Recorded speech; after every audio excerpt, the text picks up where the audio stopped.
vijana kutoka juu mpaka chini. Si mnajua DAP iliundwa Bungoma? Yeah. Kwa majina yangu naitwa Kizito.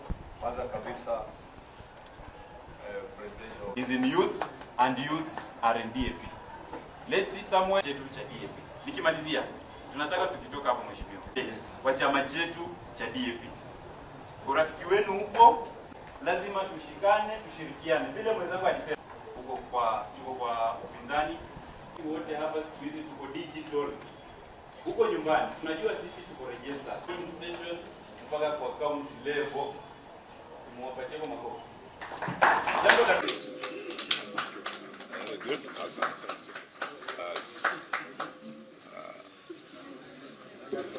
Umemkaribisha kiongotetea Adani.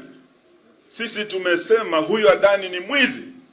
Huyu jamaa amefukuzwa Bangladesh, amefukuzwa Sri Lanka, alifukuzwa Sydney Australia, hata kwao India ana shida kule.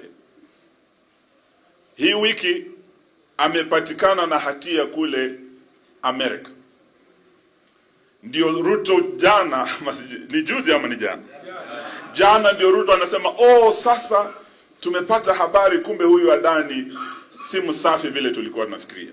Lakini wewe bwana Ruto ulipoongea kusema Adani ni msafi, had you not done your due diligence? Mzee wetu Raila Odinga uliposema Adani ni msafi, what due diligence had you done? Leo tuko hapa kusema ukweli. Wanasema ukweli ukidhihiri, uongo ufanya nini?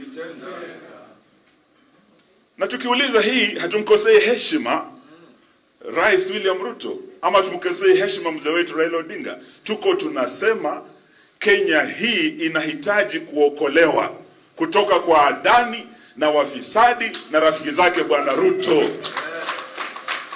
Na tukijitayarisha kupambana na Ruto kumtoa, we want to tell you today, Ruto will be a one-term president. Sababu ya hapa na haiwezekani uuze airport, international airport ya Kenya kwa mkora kama Adani.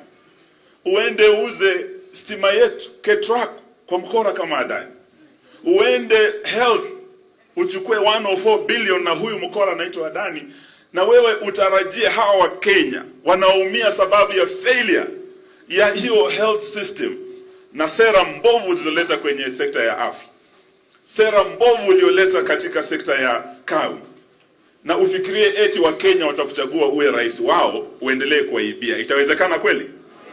So leo tukiwa hapa, we want to tell Ruto, wale mnafikiria Ruto cannot be a one-term president, let me tell you my friends, Botswana, yule jamaa ametolewa juzi, amekuwa one-term president. Ametolewa na upinzani because of failed policies, poor economics, and Rutonomics have failed Kenya. Hii corruption na ukabila bwana Ruto ameingiza Kenya hii, ndio itafanya tumungoe, tumubandue, one term. Arudi wapi? Munakubali arudi nyumbani? Yes. Zakayo aende asiende? Aende. So hayo ndio tumesema hatutakubali waendelee kufinya wa Kenya na kuongeza ushuru. We are going to fight the attempted return of the Finance Bill 2024. And today we are telling bwana William Ruto, yes, you have dropped the Adani JKIA deal.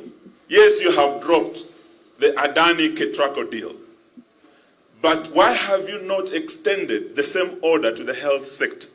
Sababu tunajua Adani ako kwenye SHA. In fact, we need to call that thing Adani SHA. Adani SHA. Yes.